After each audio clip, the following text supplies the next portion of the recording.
Okay, I want to welcome you back to Elite Personal Training and Fitness Solutions video series on nutrition. Sustainable nutrition, making sense of nutrition madness for you. We are on our fifth module, macronutrients. We already tackled the first one by covering water, and now we're going to look at the second macronutrient, proteins. So I'm sure you've heard amino acids. That's probably not a new term. Proteins are made up of smaller building blocks called amino acids. There's actually hundreds of amino acids in nature, but in our body there's 20. And of those 20, 11 are called non-essential, not because they're unimportant or they're not necessary, but they're called non-essential because if you don't eat them, your body has its own ability to make or synthesize them. But the other 9 are called essential because your body cannot make them or synthesize, and you have to obtain it from diet. And to make a protein, you need all 20 amino acids. So if you only got 16 or 17, it doesn't work. So 11 of them your body can make, but the other 9 need to come through a diet. Yeah, we probably all know proteins are important, very important. All the macros are important.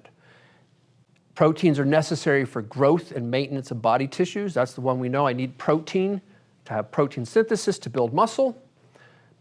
But it's much more than that. Proteins aid in thousands of chemical reactions inside your cells and outside your cells. Some of them act as hormones and boss your body around and tell it what to do. They also are uberlifts. They transport and store nutrients in the body. They're vital for your immune system. They maintain the pH and fluid balance in your body, and if necessary, they can be a source of energy. So what's the recommended intake for protein? The standard recommendation is this: 1/2 gram of protein per pound of body weight. So if you weigh 200 pounds, the standard recommendation is that you should eat 100. You should consume half of that, 100 grams of protein. That's a basic guideline, but it individually varies significantly. So don't write down half, because you're going to get the flavor from here on out. All these formulas and memorization of this and that, we're going to make really easy and very applicable. The reason why I said don't write it down, don't worry about it, is how much protein you need and I need and someone else needs varies a lot. I'm pretty sure that Shaquille O'Neal, at 7'2", 380 pounds, that his protein need is a lot different than that older woman playing bingo. There's not a formula that works for everybody. It's based on age. The older you are, the more protein you need. It's based on medical status. Certain medical conditions are going to change that significantly. It depends on what medications you may or may not be taking. Absorption issues. Keep in mind, eating 100 grams of protein doesn't mean your body's digesting, absorbing, and assimilating it just because you ate it. If your gut health isn't good, which most people is not, that's an issue. Just because you're working out and taking protein powder isn't necessarily going to be the ticket if you have absorption issues, and many of us do. If you exercise regularly and with intensity, you definitely need to augment your protein intake a lot. When people are exercising and they say, I'm building myself up, I understand what they mean. They're saying that as I exercise, the net result is going to be I'm healthier, I'm going to be stronger, I'm going to have more muscle mass, my immune system is going to be better. That's true. But technically, when someone says I'm building myself up, no, they're not. They're actually tearing themselves down. The end result of exercise is anabolic, building your body. But while you're doing it, it's catabolic. It destroys your body. As you train, and I don't mean exercise like walking to the mailbox, that's movement. But when you're exercising, you're destroying muscle proteins, you're damaging muscle protein synthesis, you're destroying mitochondria in the cells, and you're depleting your immune system. The reason why 72% of marathon runners after a marathon the next day come down with an upper respiratory infection is because their immune system has been so beat up by such an extensive amount of exercise. So when you're exercising, It's tough on your body. It's stressful to your body. Now, it's controlled stress, it's intentional stress, but it is stress, and it is beating up the protein systems and immune system. So when you're exercising, you need more protein. I don't just mean for guys who want to get jacked. Anyone who's exercising needs a much more significant and needs to augment their protein intake. And certainly as you get older, it also depends on what your goals are too. Depending on what your goals are, that might dictate how much protein you need. So the formula, as we go through all the micros and macros, I'm going to give you the formulas because I know you heard them, and I'm going to say discard it. We're going to make it much easier. This is the easier portion. So most individuals need more protein, particularly because you have the SAD, the Standard American Diet. That diet does not have sufficient protein. Definitely when you're older, definitely when you exercise. So here's the EPT easy method. And when I give you the easy stuff, you're going to think, is it really that easy? Well, easy conceptually, different to actually apply. I can tell you if you cut out sugar, what's going to happen. That's the easy part. Then, of course, actually doing it. But it really is this easy. We're not going to count how much grams of protein you ate a day. That's tedious. That's not sustainable. That's irritating. I ate a steak. I look up how much is this, and then I had an egg, and then I grabbed this bar. How much? Oh, I'm only at 57. That makes food the enemy. If you have to count, chop, weigh, dissect, we're not going to do any of that. If you eat properly, which I'm going to get you to do, if you begin to just eat properly and you take a protein supplement, and I will recommend that, then 90% of your protein needs will be met. When you ditch the processed food, eat whole foods, have fiber, take the right protein supplement, because 90% of us should be taking a protein supplement, that will take care of it. I don't know how much protein I need each day, and it changes from day to day. It depends on how I slept, how hard I worked out, how stressful the day was, what's going on. I don't need to know it's exactly 92 or 93 and changes, and I couldn't even track it. In the grand scheme of sustainable eating, when you eat properly, which is what you're going to do, and you augment it with a good quality protein, 95% of the scenarios are going to be taken care of.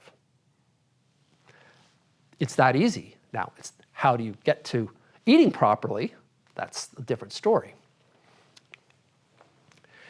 So, when you eat primarily whole foods, chicken, fish, beef, pork, lamb, veal, nuts, seeds, grains, eggs, dairy, when that's the primary portion of your diet and you take a good quality protein supplement, you're covered. Now, if you're working out hard, it might need a little bit more of that protein powder. And yeah, I know there's a lot of protein powders, and we'll talk a little bit about that. But the vast majority of situations that don't fall into certain medical conditions and medications, that will take care of it. I don't count calories, apps. I don't care how much protein I had yesterday, tomorrow, or the next week. When you cut out processed food for the most part and replace it with whole food, have a protein supplement, you'll be fine. Protein supplementation. Well, I could spend hours on this, but we're not. There's whey protein, which I'm sure you heard of. Whey protein is a high quality and fast acting absorbing protein. It's good to take right after a workout because it's got a lot of branch chain amino acids. It's got those building blocks and it's absorbed very quickly. So it's good to take post-workout. It gets into your body very quickly. Then there's casein proteins. Casein proteins are slower absorbing. So that's a nice protein to take before bedtime. It's more slowly digested, sustains you throughout the evening. And then you could take whey at bedtime, but the casein tends to be a little bit better. And then you have hybrid blends where they have a little bit of both, which is probably what most of us would want to do. Throughout this course, you'll notice that I'm now going to start recommending particular things. I want to reiterate, I have no financial connection by telling you to take this product or this brand. It's the one that I take and I recommend for others. 90% of the time, what I tell you to do is what I do. Now, there might be some individual variances because of gender or age, but as you hear the recommendations, it's because it's the best recommendation that I know. If you want a really good quality protein made with great ingredients that taste good, I recommend to you Flav City.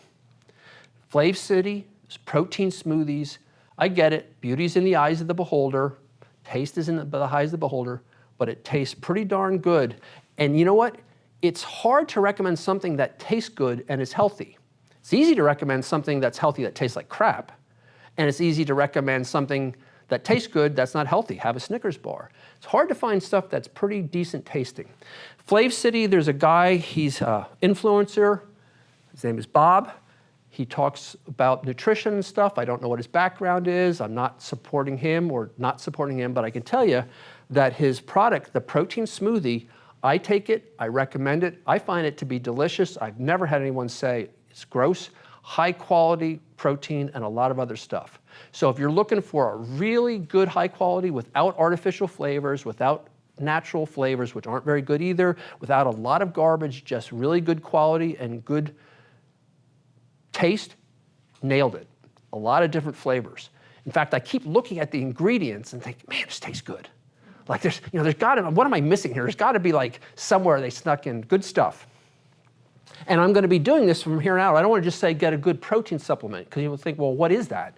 So while I can't do a lot of stuff that we would do for individual counseling one-on-one, I do wanna make recommendations. So I recommend Flav City. Okay, protein timing. How often should you have protein? That's a pretty popular topic, especially amongst athletes and people who are training. So timing is important because if you get too much protein too quickly, your body doesn't need it, and then it'll store it. And it'll store it through a complex process and store the extra calories as fat.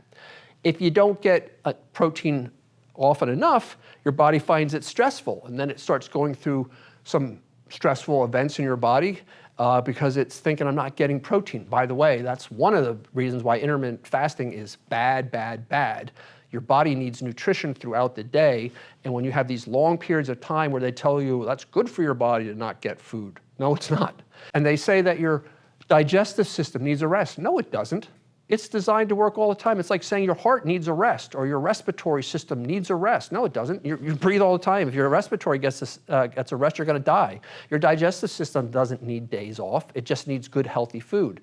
So this intermittent fasting where you don't even get protein and carbs or fats, that's just falls into diet. That's just the fad of the day. Years from now, we won't be talking about. So what's the right timing for protein?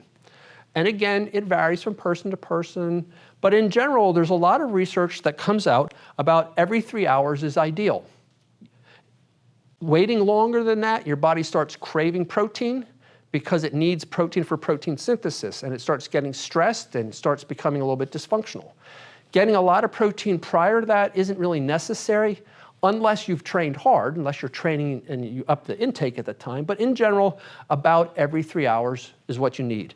And again, this isn't meant to be tedious. Don't set your alarm and watch and every 3 hours, be neurotic about it. But in general, that's about when you want to get protein into your body. I'm sorry, but you vegans and vegetarians, it's not impossible, but it's very difficult to obtain proper protein intake. If you remember about the amino acids, 11 of them your body can make. The other 9 you have to get through food. Those other 9 essential amino acids are primarily found in meat. You have to really scrounge around to get all you need in nuts and legumes and other things. It can be done, but you have to be really savvy and really meticulous. And I know lots of vegans and vegetarians who, when they started eating meat, experienced a robust improvement in their health. Our stance on it, if you're listening at EPT, is if you're vegan or vegetarian for some sort of religious, spiritual reason, then we're not going to tamper with that. That's what you believe. But if you eat that way because somehow you've been buffaloed and hoodwinked into thinking that plant-based is best and red meat is bad and don't eat all this stuff, if you're doing it for what you think is physiological reasons, then we try to get you to stop doing that and to begin to eat meat. So if you have non-physiological reasons why that's important to you, that's your life, so be it. But if you're listening and you think, well, this is the right way to eat, and I want to do this because this is physiologically best, no, that's not the case. Very, very difficult to get the right protein by eating that way. because you're basically saying the primary source of protein, by and large, I won't eat, and I'm going to scrounge around to try to get protein sources another way. At the very least, if you're going to remain vegetarian or vegan, for whatever reasons, consider protein supplementation. That's a easy way of augmenting your protein. Very difficult. It requires meticulous planning. We don't recommend it unless there's moral, spiritual, other reasons. But physiologically, meat's a good thing. Okay, so that concludes our first session on proteins. We're going to have 2 more. The next one, I'm not even going to tell you what it is. It's going to be a surprise. But I bet you it's going to be rather interesting to you. And you know how I'm going to close. If you won't invest time, energy, and money into your health, you will eventually need to invest more time, energy, and money into the lack of health, and you will be sorry. Good news for you is you're at Module 5. We're looking at macros. You're investing in your health, and I promise you it will pay dividends, and you'll be glad that you did. And I'm going to see you back for the second portion of our macros on proteins.